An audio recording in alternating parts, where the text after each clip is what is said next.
Hello, for tomorrow, math will just be fact families, and a great strategy for tackling subtraction if your kiddo is struggling is to have them learn their addition facts so well that the subtraction becomes sort of second nature because all three family members will be in the same sentence.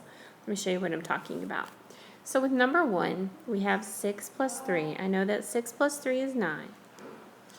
Now, if we look at the second problem, I have 9 subtract 6. Okay, so I have 9 and I have 6.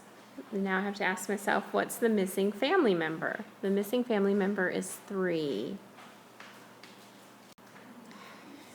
Same concept for number 2. I know that 7 plus 6 is 13. And 13, subtract 7. We've got 13 here, we've got 7 here, and my missing family member is 6.